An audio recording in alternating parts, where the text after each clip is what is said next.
இப்போ ஸ்க்ரீன்ல சில வருடங்கள் தெரியும். நீங்க இந்த வருடங்கள்ல பிறந்திருக்கீங்க. உங்களுடைய ராசி துலாம் அப்படின்னா இந்த வீடியோ உங்களுக்கு தான்.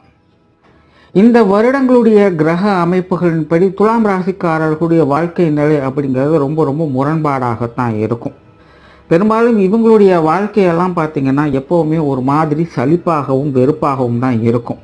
கிட்டத்தட்ட ஜானியம் தான் முளச இருக்குது அப்படிங்கிறத இவங்களுடைய வாழ்க்கை நிலையே. என்ன பண்ணினாலும் நம்மளுடைய வாழ்க்கை இப்படியே இருக்கு அப்படின்னு இவங்களே நெந்து கொள்ளக்கூடிய அமைப்புகள் தான் இவங்களுக்கு அதிகமாக இருக்குது. பல வீடியோக்குள்ளே சொல்லியிருக்கேன், இந்த துலாம் ராசியை பொறுத்த வரைக்கும் எந்த அளவுக்கு மற்றவங்களுக்கு அனுசரணையாக இருக்கிறாங்களோ அந்த அளவுக்கு உங்களுடைய வாழ்க்கை நிலை அப்படிங்கிறது சிறப்பாக இருக்கும் அப்படின்னு. ஆனால் இந்த வருடங்களில் துலாம் ராசிக்காரங்களை பொறுத்த வரைக்கும் இவங்க என்னதான் அனுசரணையாக இருந்தாலும் அதுவும் இவங்களுக்கு பிரச்சனை தான். இக்கரை கக்கரை பச்சை அப்படிங்கிற மாதிரி எந்த பக்கம் போனாலும் வாழ்க்கை அப்படிங்கிறது ஒரு தட்டி அமைச்சு விட்டுடும்.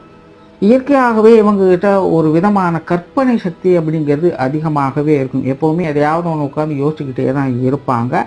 அண்ட் பை டிஃபால்ட்டாகவே இவங்களை சுற்றி இருக்கிறவங்க கொஞ்சம் கான்ட்ரவர்சியான ஆட்களாகவும் இருக்கிறதுனால ஒரு கட்டத்துக்கு மேலே லைஃப்பில் இவங்க தனிமைப்படுத்தவும் செய்கிறாங்க அல்லது தனிமையை நோக்கி இவங்க நகரவும் செய்கிறாங்கன்னு சொல்லலாம்.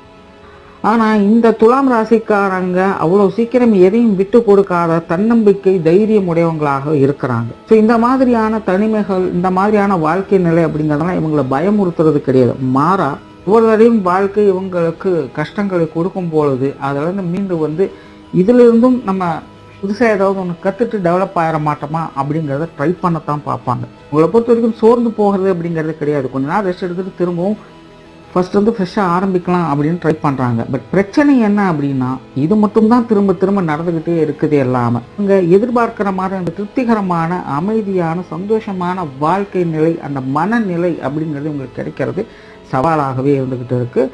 இதை பற்றி நீங்கள் இன்னும் நிறைய தெரிஞ்சுக்கணும்னு ஆசைப்பட்டீங்கன்னா ஃபுல் வீடியோ லிங்க் டிஸ்கிரிப்ஷனில் இருக்குது, மறக்காமல் செக் பண்ணி பாருங்கள்.